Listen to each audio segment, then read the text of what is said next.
Hey friends, welcome back to a new video. We are currently in the southern part of Bavaria, close to Tegernsee, and we're celebrating our 5-year anniversary here with a little weekend getaway.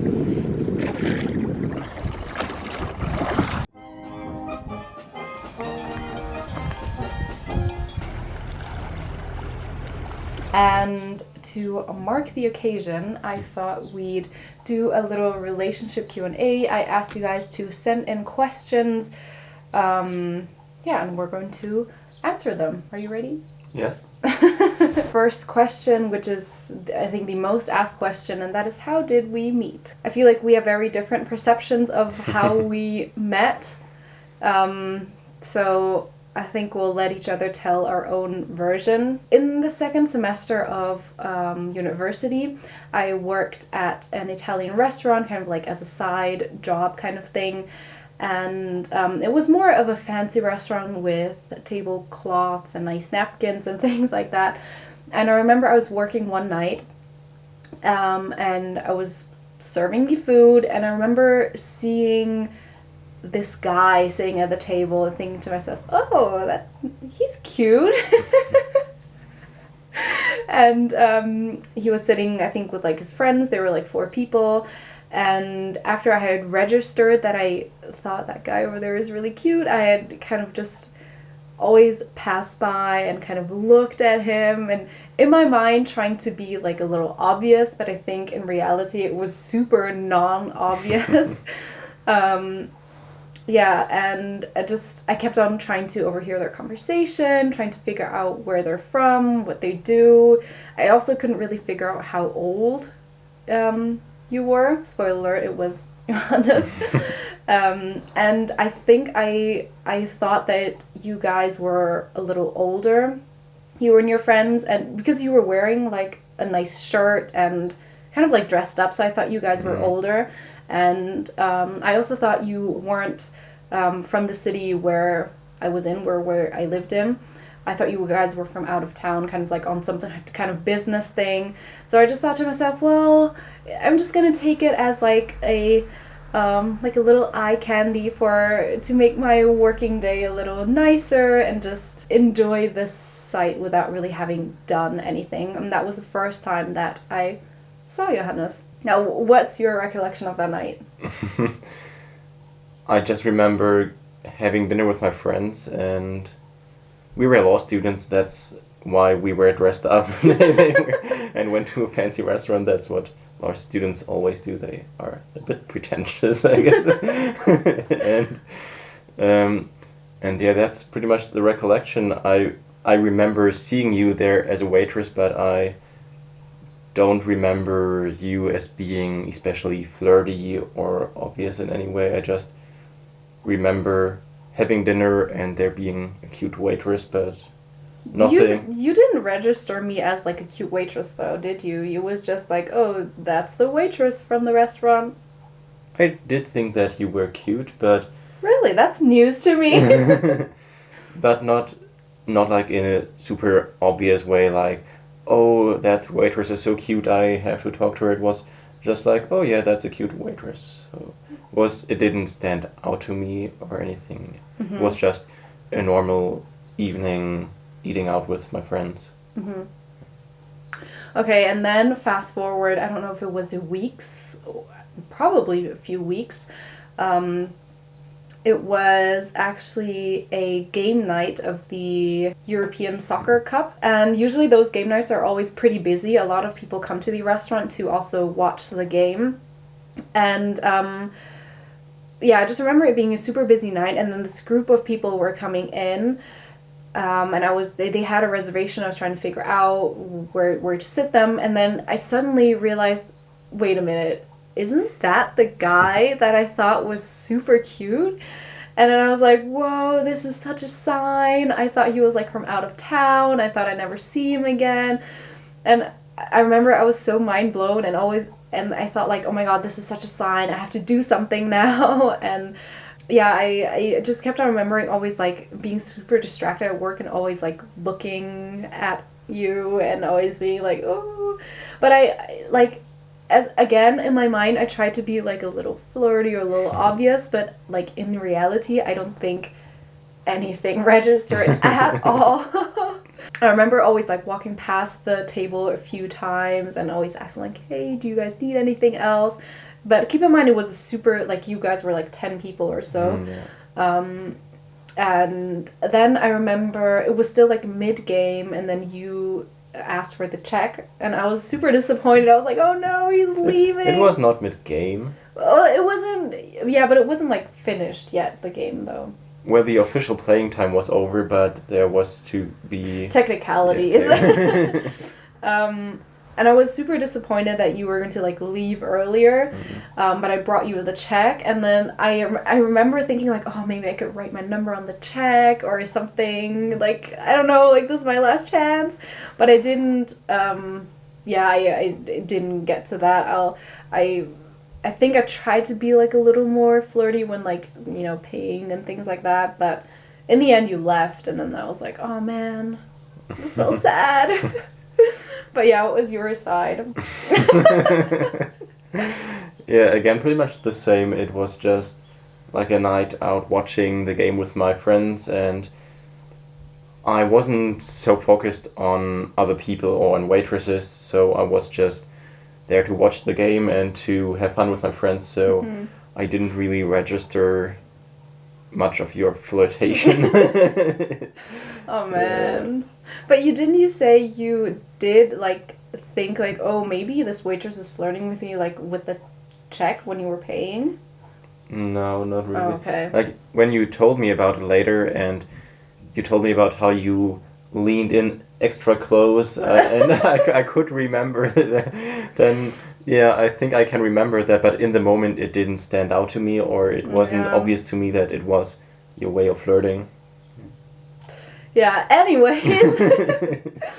And then I think fast forward again, like a week or so or a little more, I was at home like scrolling through Instagram, and I had learned about looking up restaurants through Instagram. And anyways, I thought, okay, why don't I look up the restaurant that I work at just to see what kind of pictures they have. And I remember going to the tagged pictures and then seeing like this, and just going through the few pictures that there weren't many. And then there was this one picture of a tiramisu. For some reason, I went into like the profile of the picture who posted it. Surprise, surprise, it was your profile. And I was like, whoa, wait a minute, I know this guy. Like, I've seen the... And I remember it was like the middle of the night. I was like up in bed scrolling through Instagram, and I had like such this like, whoa moment, and thinking like, this is such a sign. And I was a little unsure if it was you or not, because it had been some time. But then again, I thought, okay, this is a sign. I have to do something now. And I remember messaging you, sliding into your DMs, messaging you like, hey, are you going to watch the European Cup finale at the restaurant? Will I be seeing you there? Something along those lines. I remember being a bit creeped out. Because I randomly got a message like, hey, are you going to watch the game at this restaurant? And I was like, who is this person? And how does she know where I watch the game? It was a little bit weird, and I scrolled through your Instagram for a while, and I saw that you study at the same university as I, and then it was, okay, she doesn't seem to be like a creepy person, and after a while I realized, oh, it's the waitress, and then I messaged you back. Yeah, and we met up, and the rest is history. Yeah. Okay, next question. That was a really long one. You guys are so lovely together. Have you ever had doubts in this relationship? Why don't you start? I thought about this, and there's definitely not a certain moment where I was like, oh hey, I really have to think about this, maybe this isn't going to work out, or there wasn't any moment like that. If there was a moment, then I think it's more of when we were in a fight and I'm like, it's so annoying. And, like in the moment of being angry or annoyed, and maybe there was like a fleeting thought of that, but not in like where I seriously considered whether this relationship is going to work out. Your turn. Yeah, I would say for me there also wasn't like this big moment where I thought, oh, I don't think this is working, I might have to leave or any of that. But I did often like think about it in just an analytical way, kind of, because I mean, spending your life with someone is a big decision, and I'm someone who always thinks things through, so I did think about, is this the right decision? Do I want to be in a long-term relationship at this point, or is this the person I want to be with? And I did think about those things, but there was never like a moment where I thought, oh no, this is wrong, I have to leave, or maybe this isn't working. It was just like thinking about it to make sure it's the right decision, but it's not specifically something that has to do with you. It's probably I would have the same thoughts with any other person I would be with, just because that's how my brain works, I guess. What makes a relationship last longer? Congratulations to you both. Yeah, that's a difficult question, but I think for once it just kind of worked between us, and we just got along and had kind of the same vibe. I don't know. But also that when we had problems, we always talk about it, and like the old saying goes, like, never go to bed when you are having a fight or something like that. And I think that's what we did all of the time, and we never went to bed like being angry at the other person. And when we had a fight in the evening, we always stayed up to talk it through and understand the other person and understand where we're coming from, and like finding common ground. And I think that helped to prevent a small fight from escalating into something that could like harm the relationship. I think there were like a few times where we didn't resolve it in the evening, and all it did is just it carried through until the next morning, and then we just had to resolve it the next morning. It was like, I don't think we ever just swept it on the rug. Yeah. I would say the way to make a relationship last longer is to be really clear about your intentions and your goals. It's kind of like cliche, but communication really is the most important part. You have to say what you think is okay, what you think is not okay, what your expectations are, you really have to talk about everything and anything, and that's, I think, something that we do. Also, I think something that might be a little controversial, I'm not sure, but I would say you have to know what your deal breakers are. You should have a certain standard for your partner, but you shouldn't have this picture perfect person in mind and then have your partner check all of those boxes, because it's going to be a little unrealistic. No matter who the person is, they're going to, in a sense, lack in some place, because we're all just human, no one is perfect. And so I think you should know what is a deal breaker. Do you not want someone who smokes? Do you not want someone who... Whatever it is, you have to decide, and then have those deal breakers as your boundaries and don't go past them. But everything else, really try to find a common ground and find compromise. And if both of your end goal is to stay together, then you have to put all your energy into that. But it also only works if both are on the same page about that. If one person really wants this relationship to work and the other one is just like, whatever, then it's really difficult. But again, communication is key, and just laying everything out, and then you can start from there.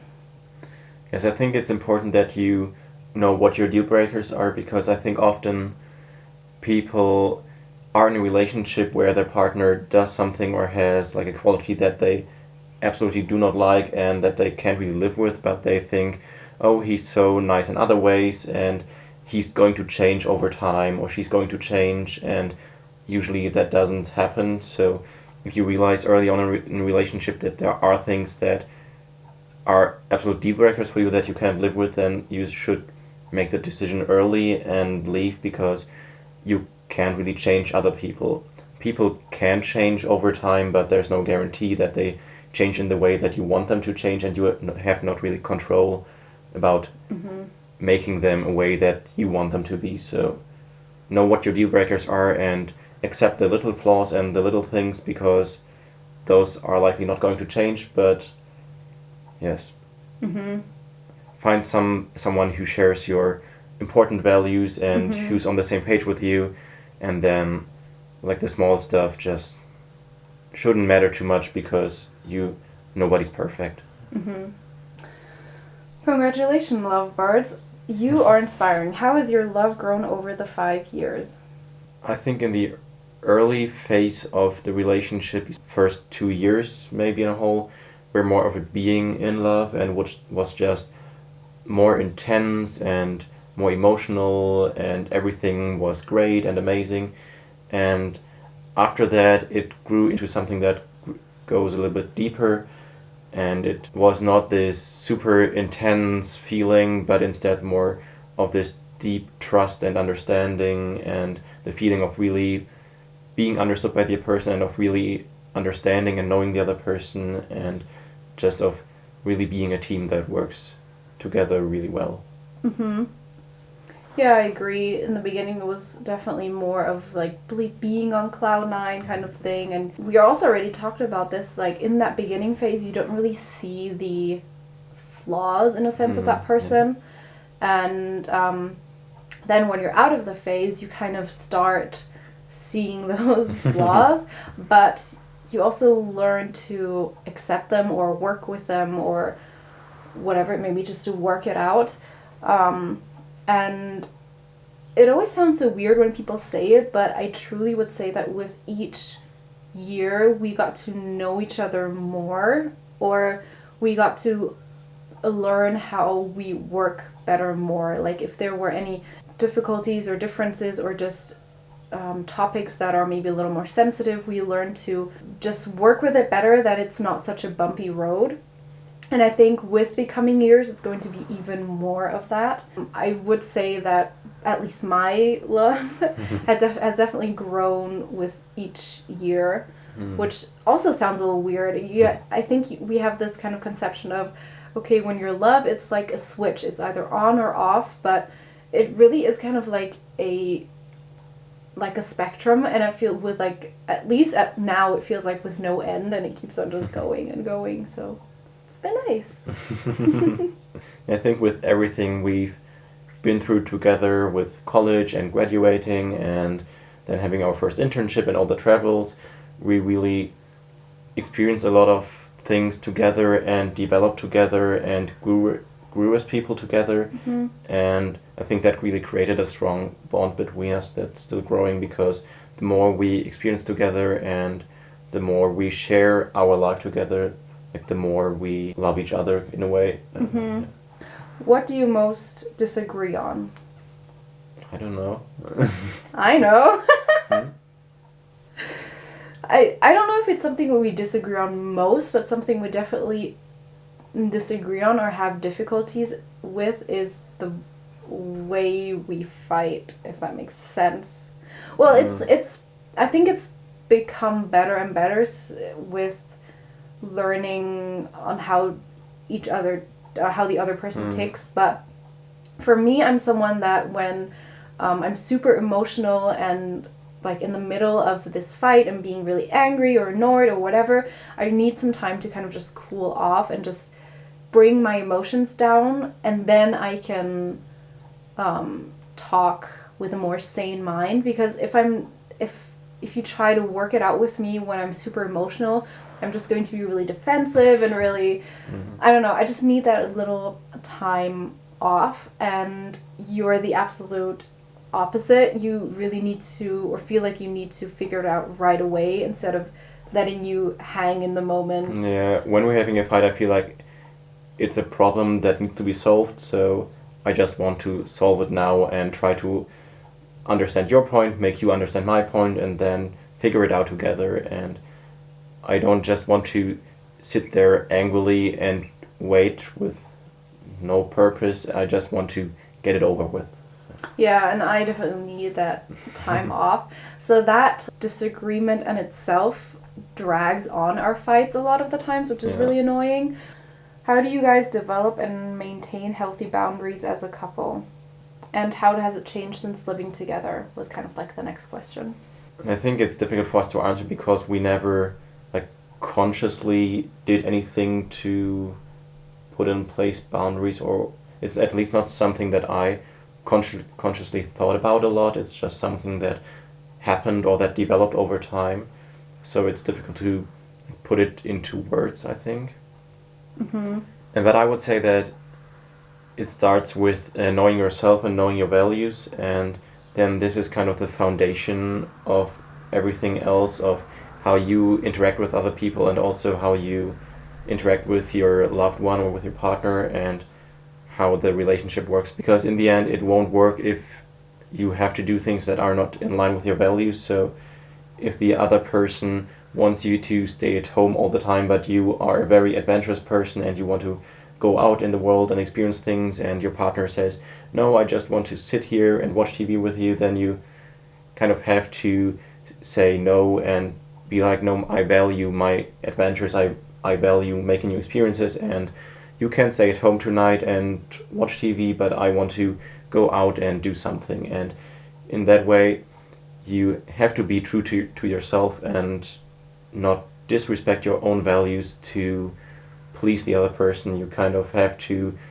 respect the other person, of course, but you also have to respect your own values. I would definitely agree that, because the question was how do you set healthy boundaries, I don't know if you should do it consciously, like sit down and talk it out, or... I think you should if there's like a specific problem that you notice. If you are unhappy in your relationship because over some specific issue that you have with your partner, then this is something you should sit down and talk about.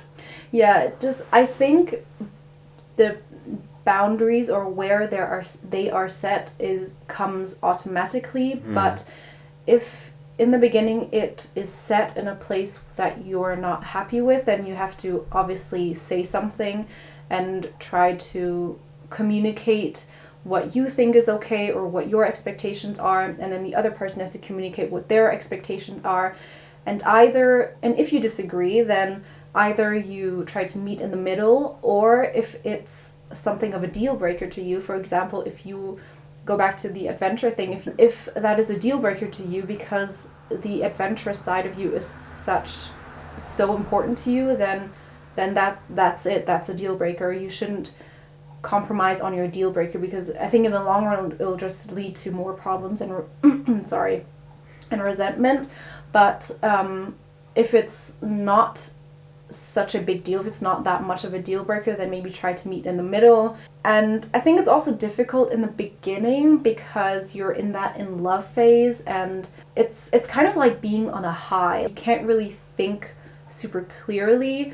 So it's I would say it's difficult in the beginning, and maybe you won't get it right away. But yeah, just communicate your boundaries. And as to how it changed when we moved in together, I would say that I don't quite know when we moved in, but we moved in together really, really early. After 1 or 2 years, I think. Yeah, I think 1.5 years or so. And technically in that phase, we were still kind of in that in love phase. Which I probably wouldn't recommend to everybody. I think it can go very wrong. Yes, I guess we're lucky that it worked out, but I agree that it could go pretty wrong, but it didn't really change that much. I would say we're the type of people that like to spend time together. I really enjoy spending time with you more than spending time apart from you, if that makes sense. And we both view that the same way. So it's not like I really want to spend all this time with you, but then you want to spend all this time alone or with other friends. So luckily we really see eye to eye on that. But something I also learned is that in the beginning I thought that when you're in a relationship, you become like one in the relationship, and you're supposed to kind of like sacrifice your individuality and stuff like that to become like part of the relationship. And I've really come to learn that it's not about that at all. Of course, you have to. I think you cannot be too individualistic because you're trying to be part of the team. So you have to be a team player and compromise on things that aren't your deal breakers. But you also really have to keep your own individuality, but also make sure that you preserve the other person's individuality. And I think in the beginning, I sometimes tried to not take away your individuality. It sounds a little dramatic, but I kept on pushing this togetherness, and then that maybe didn't really respect your individuality in a sense. And my view on it now is that when you're in a relationship, you are a team and you support each other in, like, I support you in your endeavors and you support me in my personal endeavors. And I guess you really have to be better together, otherwise the team relationship just doesn't make sense. If you're not better than together, then why are you still in that relationship? That's something that I think Stephen Covey talks about in the 7 Habits of Highly Effective People. He doesn't necessarily talk about relationships in that way, but he talks about going from codependence to independence, so from like being completely dependent on other people and not really knowing what to do with your life and just saying what the other person says and not really having your own values and just going with what everybody else wants. And then you have to move on to knowing your values and knowing your goals and becoming your own person.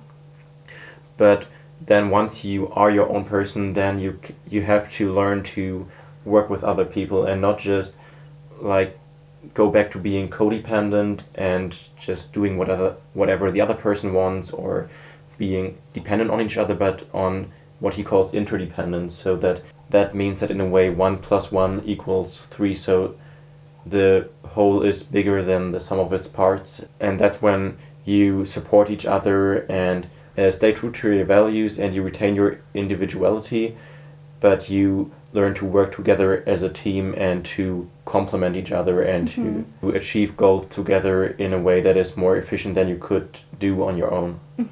Yeah. Someone also asked what our definition of love is, and I think that it comes close to what you just said, that I know that you're here for me pretty much no matter what. Of course, excluding the deal breakers, that we also know what is each other's deal breakers. But outside of that I know that you are there for me no matter what, and that I can kind of, in a sense, go out and explore the world and kind of chase my endeavors and be me as an individual, but then I also can come back home and you're there for me and you don't like hold things against me that we're kind of, I guess love is when you are each other's support system in a sense. How would you define love? I think what you said, or what I said before, is very true. I don't know what I said is very true. But I don't know if that's how I would define love. I think it's a big part of love and what makes love work, but to me love at the very core of it, to me means wishing the other person to be well and to be happy without having an agenda behind it. I just want you to like be happy and have a good life, and even if I don't necessarily directly benefit from you being happy, I still want you to be happy, and I think that's what love means in the end. Well, I guess it's kind of like what I meant to say, that we're each other's cheerleader, that we want the other person to succeed and support that person. Yeah. But I can definitely imagine the definition of love being very different depending on the person you're asking, because we tend to project what maybe we need and want from love into the question, maybe. I don't know. Yeah, but that's all that we're going to answer for today. Hope you thought it was interesting. If you feel like answering the question, you can comment down below what your definition of love is. That'd be really interesting to read. And yeah, we're going to head out now and explore the beautiful countryside of the south part of Bavaria. So thank you so much for watching, and we'll see you guys in my next video. Bye. Bye.